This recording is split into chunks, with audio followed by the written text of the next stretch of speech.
Ada sukacita nggak ini? Ada sukacita nggak? Amin. Oke, kita patut bersyukur ya sama Tuhan. Kita bisa kumpul lagi di tempat ini, mau memuji nama Tuhan, mau bersukacita dengan Tuhan. Mari kita bangkit berdiri, kita siapkan hati kita.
Memberikan kesehatan Tuhan, sukacita yang baru Tuhan di tempat ini. Tuhan, berkatilah kami satu persatu pribadi, dari pribadi Tuhan, apapun yang sedang kami hadapi Tuhan, semoga kami bisa meleburnya pada hari ini Tuhan Yesus. Dan kami lebih percaya bahwa kuasa-Mu lebih ada di tempat ini dan selalu menolong hidup kami. Tuhan, bukalah hati kami Tuhan, kiranya kami bisa dengan sukacita, dengan penuh Tuhan di sini semangat untuk memuji nama-Mu. Di dalam nama Tuhan Yesus Kristus kami telah berdoa dan mengucap syukur. Haleluya. Amin. Semangat puji Tuhan. Yang sebelah sini semangat puji Tuhan. Amin. Semangat puji Tuhan. Semangat dong. Mari kita nyanyikan lagu yang kedua.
Mari kita angkat pujian yang ketiga. Lebih semangat ya teman-teman ya. Haleluya.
Haleluya.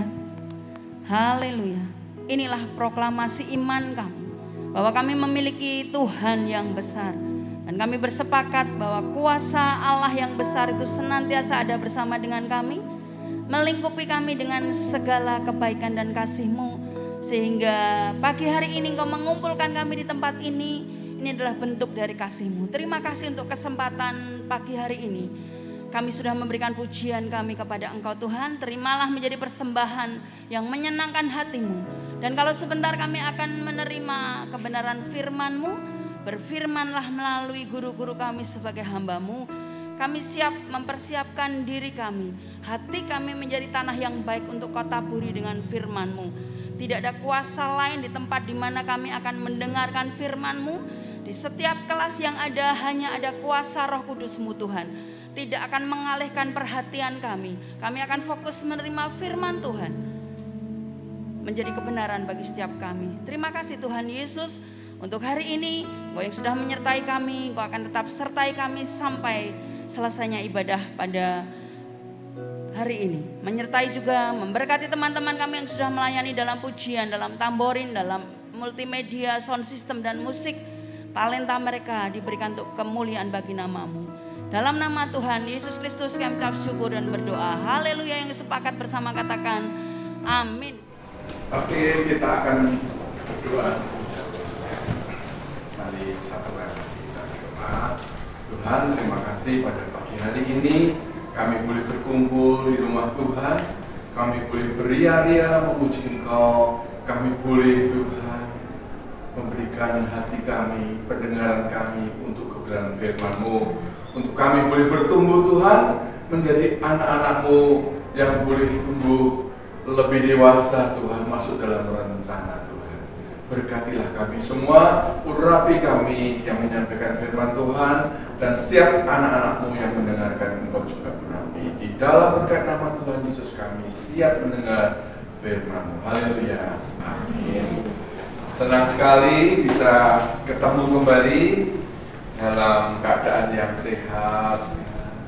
Tuhan tolong semuanya ya. Pada pagi hari ini kita akan melanjutkan pelajaran kita. Kalau minggu kemarin, minggu Paskah ya, kita boleh merayakan. Bahkan banyak sekali orang-orang gereja-gereja Tuhan merayakan Paskah, di mana Tuhan telah bangkit. Bahwa proses daripada pelayanan Tuhan di dalam dunia ini sejak Dia dilahirkan, kemudian mulai usia 30 tahun Tuhan mulai melayani umat manusia ini dengan segala pekerjaan ajaib yang Dia kerjakan. Dan Dia bekerja 3,5 tahun. Dan pada saat itu waktu Tuhan telah tiba, di mana Dia harus memberikan nyawanya ganti dosa kita. Yang kita kenal dengan kemarin adalah Jumat Agung, di mana Tuhan disalibkan. Kemudian Dia mati dan benar-benar mati. Namun pada hari yang ketiga, pada Minggu Paskah itu, Tuhan telah bangkit. Dan pertanyaan kita dan akan menjadi pelajaran kita pagi hari ini adalah, selama Dia bangkit sampai kemudian naik ke surga, ini ada waktu yang akan tertulis dari Jumat sampai kepada Paskah, 3 hari dari Paskah ya, Minggu Paskah, kemudian sampai kepada kenaikan Tuhan itu 40 hari lamanya. Dan kemudian dari kenaikan, kemudian 10 hari kemudian Tuhan turunkan Roh Kudus-Nya yang dikenal dengan hari Pentakosta. Nah, di dalam 40 hari ini kira-kira Tuhan ngapain ya? Apa yang dilakukan, yang dikerjakan? Nah, kita coba akan baca beberapa ayat. Bahannya cukup banyak. Lukas 24 ayat 36 sampai 49. Tapi Om Anton akan ambil beberapa ayat saja ya. Ayo Alkitabnya diarahkan, dibuka ya, di Lukas 24 ayat yang ke-36. ayat 36, mohon bacakan. Dan sementara mereka bercakap-cakap tentang hal-hal itu, Yesus tiba-tiba berdiri di tengah-tengah mereka dan berkata kepada mereka, "Damai sejahtera bagimu." Mereka terkejut dan takut dan menyangka bahwa mereka melihat hantu. Akan tetapi ia berkata kepada mereka, "Mengapa kamu terkejut dan apa sebabnya timbul keraguan-raguan di dalam hati kamu? Lihatlah tanganku dan kakiku, aku sendirilah ini, rabalah aku dan lihatlah, karena hantu tidak ada daging dan tulangnya seperti yang kamu lihat ada padaku." Jadi judul perikop ini adalah Yesus menampakkan diri kepada semua murid. Ya, jadi Tuhan telah bangkit, Dia hidup, dan bukan roh saja, ya, dengan segala keberadaannya. Ya, kalau hanya roh di sini tidak bisa dipegang, diraba. Ya. Dia menunjukkan itu, pegang, raba. Itu dia menunjukkan bahwa dia bangkit secara utuh. Ya. Dia bangkit dan menampakkan diri kepada semua murid. Di situ judulnya. Ya. Jadi nggak ada, semua nggak ada yang terlewatkan. Bahkan di ayat firman Tuhan yang lain, dia menampakkan kepada lebih dari 500 orang yang pernah mereka lihat Tuhan sebelum naik ke surga. Nah, saat itu Tuhan ingin memberikan suatu kepastian bahwa rencananya itu tidak gagal, karena ada orang-orang yang memutarbalikkan fakta bahwa pada waktu hari Minggu Paskah itu mayat Tuhan Yesus sudah tidak ada, dicuri oleh orang. Tapi firman Tuhan jelas mengatakan bahwa dia telah bangkit, ya. Kubur terbuka, bahwa kain kafan, kain peluh itu sudah tergulung rapi, ya. Berarti dia sudah bangkit, dan dia buktikan, dia Yesus menampakkan diri ke semua murid. Apa yang Tuhan lakukan? Dia berkata, "Damai sejahtera, ya, bagi kamu." Dia memberikan damai sejahtera, karena kita tahu gundah gulana, ya, hati mereka tidak karu-karuan. Mereka selama ini, ya, dipimpin oleh guru agung, dipimpin oleh Tuhan sendiri, ya, selama mereka dalam pelayanan di mana mereka ikut. Tiba-tiba Tuhan disalib, mati, gak karu-karuan mereka, gak punya harapan lagi. Tetapi Tuhan gak mau itu terjadi atas murid-muridnya, dan dia menampakkan diri dan berkata, "Aku memberikan kau damai sejahtera, aku berikan bagimu." Ya, itu yang pertama. Agar apa? Kalau orang dikasih damai sejahtera, ya senang sekali, ya. Udah bingung lagi, isinya damai, ada damai sejahtera. Lalu juga dia memberikan hikmat, sehingga murid-murid ini terbuka pikirannya, mengerti apakah maksud daripada rencana Tuhan, perkataan Tuhan. Nah, ini Om Anton akan bacakan untuk kita, untuk hal itu, bahwa Tuhan memberikan mereka hikmat.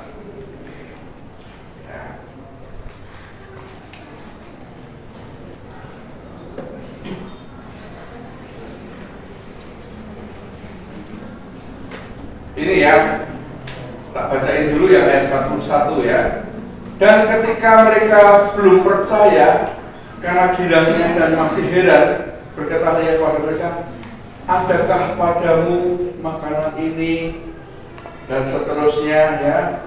Nah, coba yang Om Anton maksudkan adalah ini. ayat 45. Lalu ia membuka pikiran mereka sehingga mereka mengerti kitab suci. Ya, ayat 45.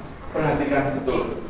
Dia membuka pikiran murid-murid Yesus sehingga mereka berkatanya kepada mereka, ada tertulis demikian, Mesias harus menderita dan bangkit dari antara orang mati pada hari yang ketiga. Dan lagi, dalam namanya berita tentang pertobatan dan pengampunan dosa harus disampaikan kepada segala bangsa mulai dari Yerusalem dan seterusnya. Nah, yang firman Tuhan maksudkan di sini bahwa Tuhan setelah memberikan damai sejahtera-Nya, Dia memberikan hikmat kepada murid-muridnya agar mereka mengerti.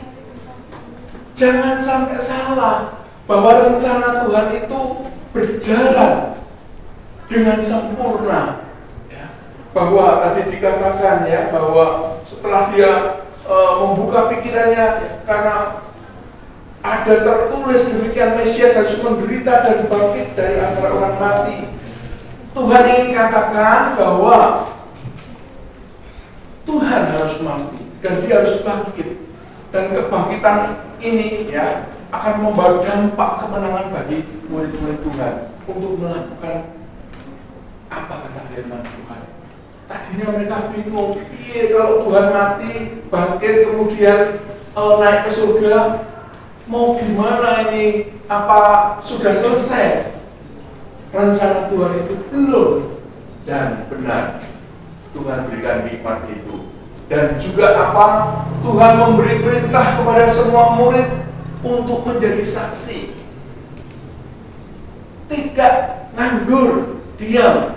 Tetapi Tuhan berikan perintah kepada murid-murid, ayo sekarang kamu adalah saksiku, jadilah saksiku dimanapun kamu berada. Dan memang benar, yang terjadi adalah mereka itu kemudian menjadi saksi ya, setelah turun Roh Kudus ya nanti ya. Nah, dan kemudian juga Dia sebutkan dalam penampakannya Dia kepada murid-murid Tuhan itu bahwa aku akan memberikan kamu penolong yang lain, yaitu Roh Kudus. Tuhan menjanjikan Roh Kudus. Nah, luar biasa ya, ternyata Allah kita itu rencana Allah ilahi yang maha sempurna. Tidak ada satu hal yang terlewatkan. Kalau Dia memberikan damai sejahtera, berikan hikmat, pengertian untuk mengerti kitab suci, kemudian memberikan perintah untuk bersaksi, tapi juga Tuhan perlengkapi mereka untuk berikan Roh Kudus-Nya. Ya. Jadi nanti setelah kenaikan Tuhan hari ke-40 ini, hari Paskah ini, kemudian akan turun Roh Kudus Pak, pada hari Pentakosta, hari ke-50 itu akan turun Roh Kudus. Nah, sekarang kita coba ambil sisi pandangan dari murid ya, reaksi muridnya apa? Tuhan sudah menampakkan diri, loh ini loh aku ya, loh berikan semuanya ya, dari 1 sampai 4 ini. Sekarang apa reaksi murid? Wih, pada waktu itu reaksi murid itu ada yang terkejut, takut, dikira hantu. Waduh, ya. Wah, Tuhan itu sebetulnya kalau Dia mau sakit hati ya. Oh, sudah bersama-sama ya, makan bersama ya, apa bersama. Mereka lihat mujizat Tuhan, mereka tahu ya persis keadaan fisik Tuhan Yesus seperti apa. Kok dikatain hantu ya. Wah, itu keterlaluan ya. Tetapi ya udah, Tuhan maklum karena pikiran mereka waktu itu belum terbuka. Makanya Tuhan bukakan pikiran mereka untuk mengerti maksud firman Tuhan itu. Oke, mereka terkejut, mereka takut, mereka mengira Yesus adalah hantu. Mereka ragu-ragu. Wah, aku yo, ini jangan-jangan saya mimpi. oh jangan-jangan ini hologram kalau zaman sekarang ya. Ini tidak nyata ini, ragu-ragu ya. Jangan-jangan ini orang lain yang di make up seperti Yesus masuk salon. Ini kan ragu-ragu ya. Lalu ada juga ya, saking ini yang respon spontan ya dan senang itu, ada mereka yang mengira, heran, sampai nggak percaya. Ini toh gumun gitu loh, maksudnya bahasa Jawanya lebih tepat, gumun ya. Ini reaksi murid-murid atas penampakan Tuhan. Nah, lalu lanjut dulu sebelum nanti kita bahas selanjutnya. Untuk Yesus kemudian meyakinkan mereka, dan anakku, jangan ragu-ragu, aku bukan hantu. Nah, apa yang dia lakukan? Ayo, kita makan ikan, ya, ikan goreng. Ayo, ambilkan ya, yang pojok sana ambilkan ikan goreng. Ya, rica-rica, yang pedas ya. Ya, oke. Dimakan. Ya, hantu bisa makan ikan nggak? Bisa ya. Kalau hantu makan ikan, hantu jadi-jadian. Oh, hantu lapar, hantu jadi-jadian. Ya, Tuhan mau bisa makan ikan. Dan juga dulu, kalau makan ikan karena dia hidup, yang dimakan ringnya nggak dimakan loh, durinya. Ya, siapa yang makan ikan sama durinya? Saya. Presto sekarang ya, boleh ya presto. Promosi ya. Pulang sekolah nanti, pulang dari ini makan bandeng ya. Ya, mereka disuruh meraba tangannya. Tadi ditunjukin loh, tangan ini masih bolong, masih lubang loh. Kakinya juga, silakan yang mau pegang. Ya, itu cara Tuhan untuk meyakinkan murid-muridnya. Dan nggak ada keraguan loh. Nih, sekarang kita bahas untuk kita. Reaksimu apa saat Tuhan menampakkan diri kepada kalian? Saat kita mengerti bahwa setelah dia bangkit di Minggu Paskah itu, ya, itu reaksi kita apa? Ayo, apa reaksimu? Kalau yang tadi terkejut, takut, kira hantu, ragu-ragu, ya, gumun, ya, seperti itu. Reaksimu apa? Saat Allah kita itu dia sudah mati disalib menebus dosa kita, namun dia bangkit di Minggu Paskah. Apa reaksi kita?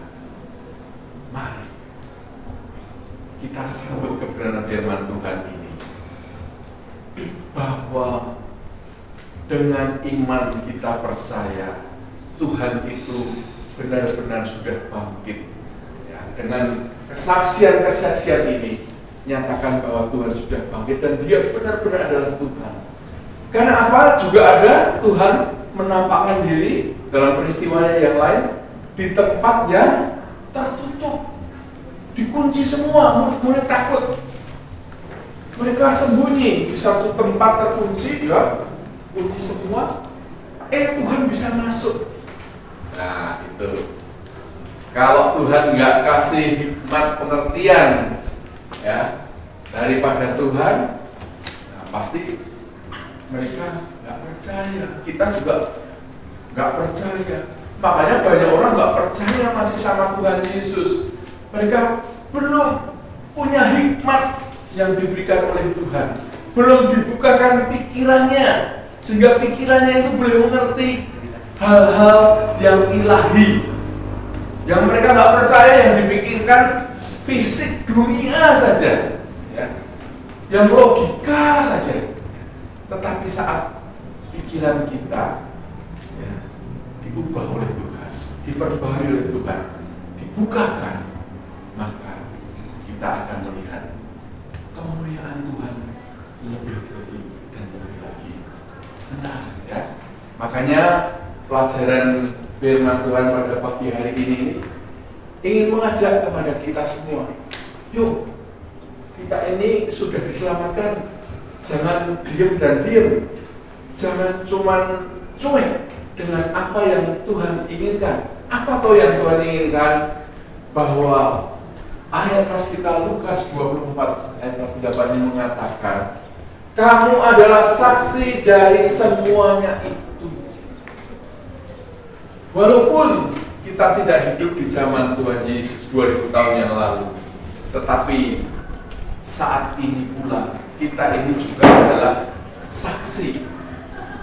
Kita adalah saksi dari semuanya itu. Kita mendengar apa yang Tuhan sampaikan melalui kebenaran firman-Nya. Dan kalau itu Tuhan bukakan pikiran dan hati kita, maka firman itu akan masuk di dalam hidup kita, akan membuat kita bertumbuh dalam pengenalan akan Tuhan. Ya, mau enggak dibentuk oleh firman Tuhan? Mau ya. Karena kita tahu firman Tuhan enggak pernah menyesatkan. Dia itu firman yang sangat kuat untuk mengubah, bagaikan pedang bermata dua. Dia bisa ya mengubah hal-hal yang tak mungkin menjadi mungkin. Itu yang patut kita perhatikan. Ya. Karena apa? Satu saat kamu akan mengalami hal yang sulit. Kamu memerlukan kekuatan firman Tuhan yang luar biasa ini, yang bisa melepaskan kita dari hal-hal yang jahat. Ya, puji nama Tuhan. Pada pagi hari ini, dengan Tuhan telah bangkit dan menampakkan diri kepada semua murid dan kepada banyak orang, ya, maka kita tidak akan terkejut, kita tidak akan takut, tidak akan ragu-ragu, tetapi kita akan sambut dengan iman dan percaya dan nikmati apa yang Tuhan berikan pada murid-muridnya yang pada zaman dahulu.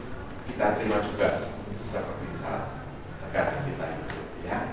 Amin. Firman Tuhan tidak dipanjangkan. Mantan kembalikan kepada Tante Seliani. Terima kasih Om Anwar. Sampai hari ini masih ada yang ragu-ragu bahwa Yesus itu nggak bangkit atau kematiannya itu nggak benar. Kalau kalian pernah membaca atau akan ketemu bacaan tentang berita kematian yang prank, yang hoax,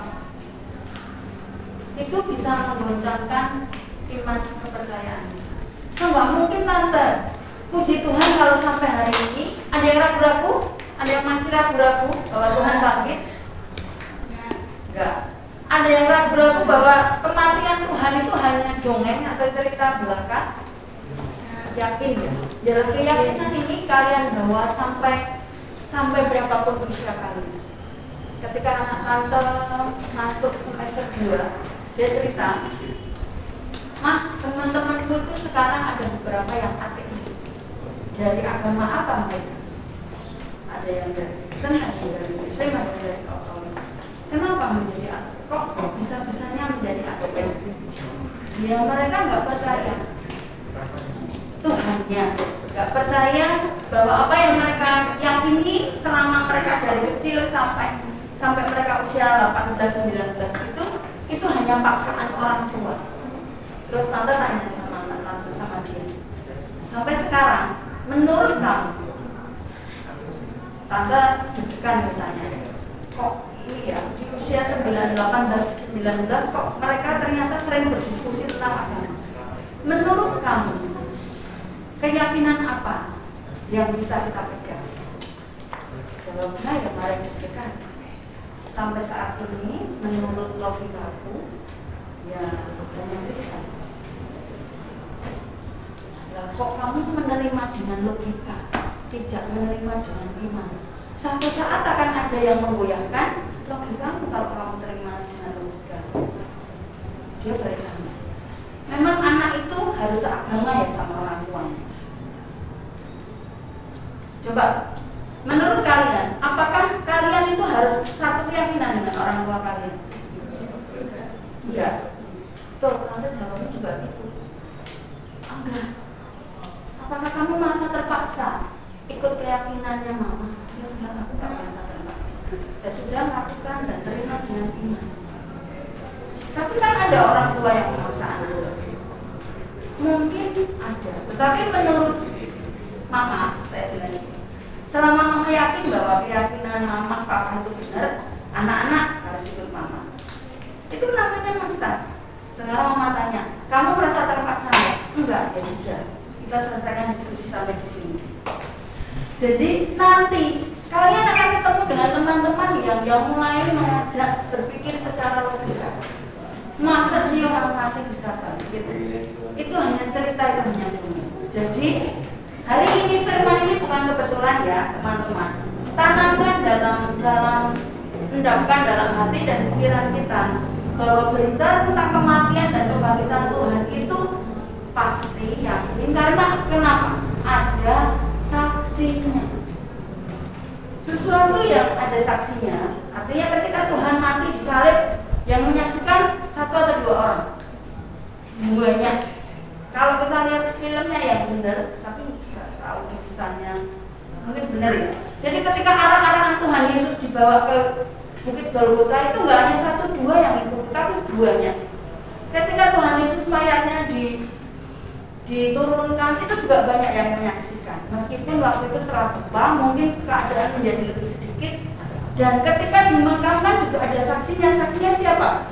Para prajurit. Bahkan 2 minggu yang lalu kita belajar kesaksian seorang kepala prajurit yang bukan orang Kristen. Dia menyaksikan. Artinya apa? Ada saksi. Itu bukan hoax, itu bukan prank, tetapi benar-benar terjadi. Tanamkan dalam iman percaya kita bahwa Yesus mati untuk siapa? Dia bangkit untuk kita. Dan nanti kita akan belajar kenaikan Tuhan Yesus dan hari bangkit.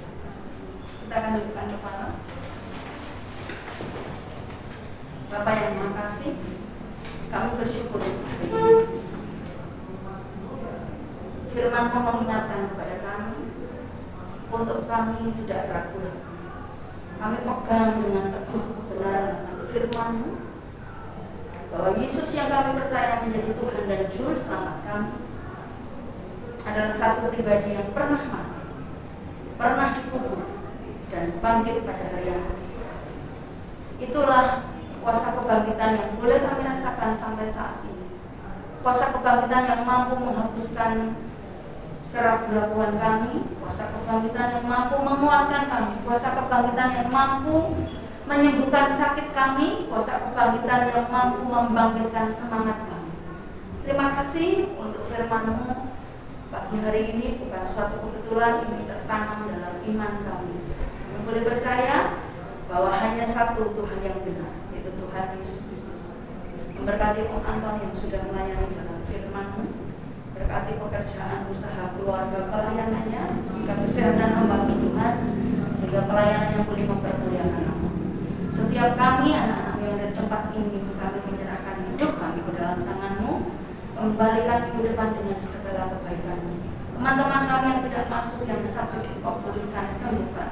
Yang malas, Engkau bangunkan kembali semangatnya Tuhan. Yang dalam keperluan yang lain, Engkau menjaga mereka seperti Engkau sudah menjaga kami. Rencana tim untuk mengadakan retret, Tuhan Yesus menolong kami untuk pembicara, untuk materi, untuk biaya, untuk seluruh peserta panitia yang ada. Engkau sudah mempersiapkan dari sekarang. Kami mau mengerjakan bagian kami, Kau mengerjakan bagian-Mu Tuhan. Terima kasih Tuhan Yesus. Silakan Kau bersama dengan kami. Bagi anak-anak kami yang akan mengambil keputusan untuk dibaptis, Kau menguatkan iman mereka. Dalam nama Tuhan Yesus Kristus kami ucap syukur. Bersama dengan kami perjalanan kami ke aktivitas kami yang lain. Kami mengucap syukur di dalam nama Tuhan Yesus Kristus. Semuanya percaya